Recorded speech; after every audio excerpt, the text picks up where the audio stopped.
Today, I want to ask you a question. What path is your business on? Right now, in your company, in your business, with the things that you're doing, what path is your business on? What exactly are you doing? Welcome to the Siri Academy. My name is Victor Benitier. So let's get into it. So today, I want to talk about what path is your business on? What exactly are you doing in your business today to ensure that you are here in the next 5 to 10 to 20 years time? And if that's your goal, if you want to be in business for 5, 10, 20 years, amazing. But what are you doing right now in your business to ensure that you are going to remain in business, or you can maybe sell your business or whatever it is that your goal, I don't know what it is for you, but what path is your business on right now? Personally, I believe every business should be on two paths, and we'll get into that shortly. But the reason why it's very important that your business is on two paths is to really be able to know where you are right now, where you want to go. A lot of times, small business owners find themselves bogged down in the day-to-day activities that they forget to look at the future. They forget to look at where they're taking their business to. We get so consumed with just trying to make it work on a daily basis, like trying to do, everything to stay afloat, or trying to service the customer, or, trying to improve on our services and all that stuff. But then we forget to actually take a step back to look at where's the business going. What's all this for? Where are we going with this? But I can go into all of that and how goal setting is really important, what you can do with time management and all that stuff. But I won't do that today. What I just want to talk about is what path is your business on? So when I'm talking about paths, there are two paths like I mentioned before. So one is the vertical path and another one is the horizontal path. Now, most businesses are either on the horizontal path. That's, if a business is existing, most of them most small business owners spend time on the horizontal path here. What they're doing here, and that's why you find most small business owners working 180 to 100 hours a week in their business, as opposed to really being here where they are constantly working on their business. Because if you're on the if you're on the vertical path, then what you're most likely doing in your business is you are innovating, right?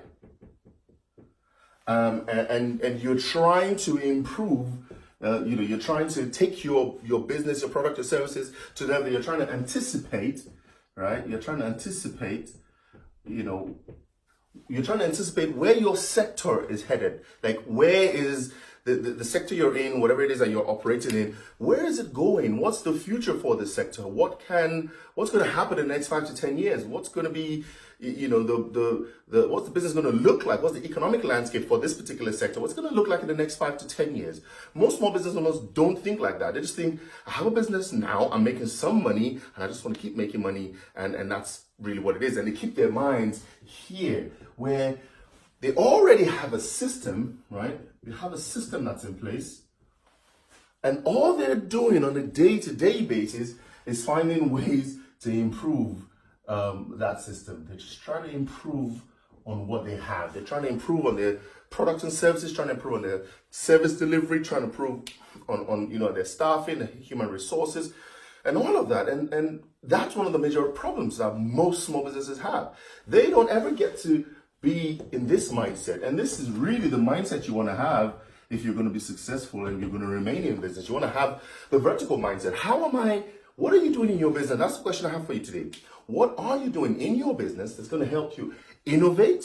And it's also going to help you anticipate where the market is going to, where your sector is headed, what's going to happen in the future.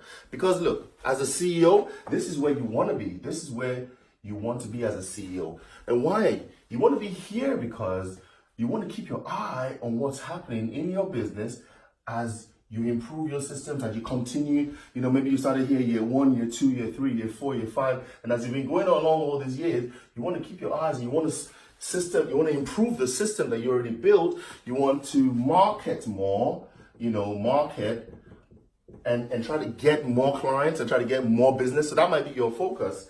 But you also want to keep your eye on where are we headed?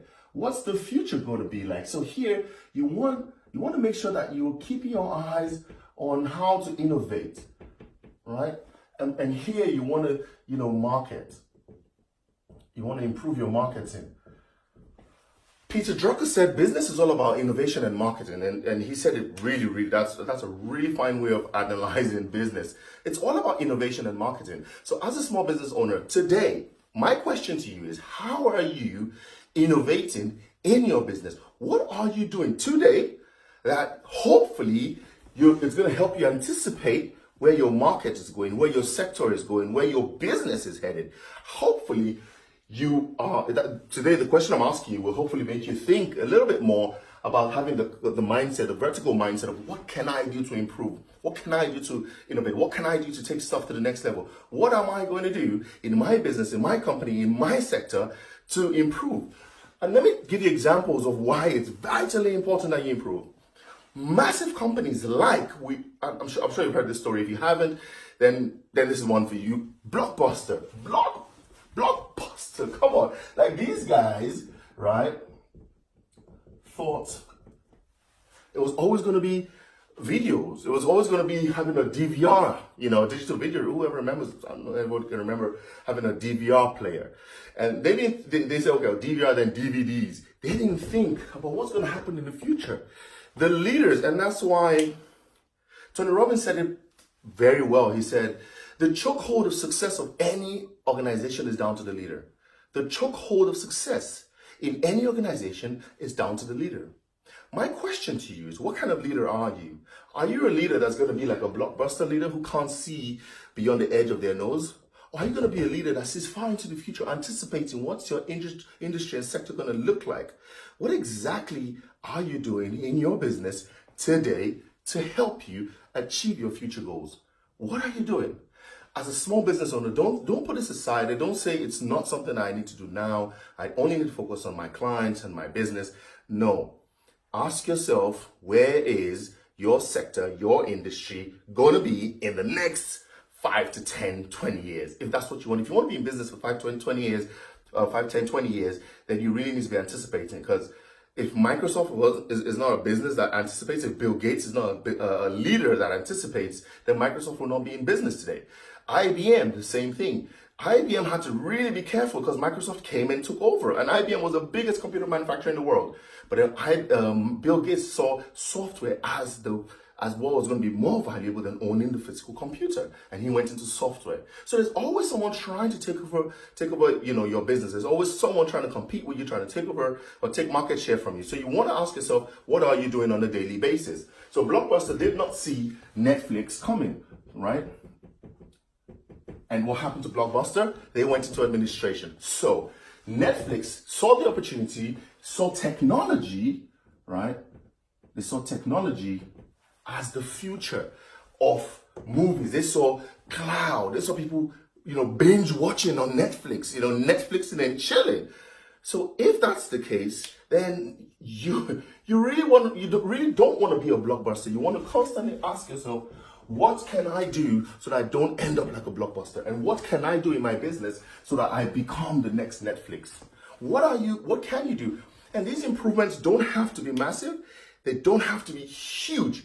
All they have to be little increments, little changes that you can tweak and shape and move your business around to ensure that in the future you still have a business and you're still relevant, and you're not, you don't become a dinosaur, and you're not taken out of the market because somebody came in and just boom, changed everything. We've got a ton of examples, a ton of them. We can go into Airbnb, we can talk about Uber. So many different companies, so many different businesses have come up recently because they focused on technology. And those who were currently in the business and were on the horizontal path, right? They were on the horizontal path. The leaders in those businesses didn't see what was going to go on vertically in their business or in their sector. So as a CEO, as a small business owner, managing director, whatever your role is, even a manager of a team, even a manager of your unit, because some units if your unit is not adding value in your company, that's it. They'll scrap your unit and,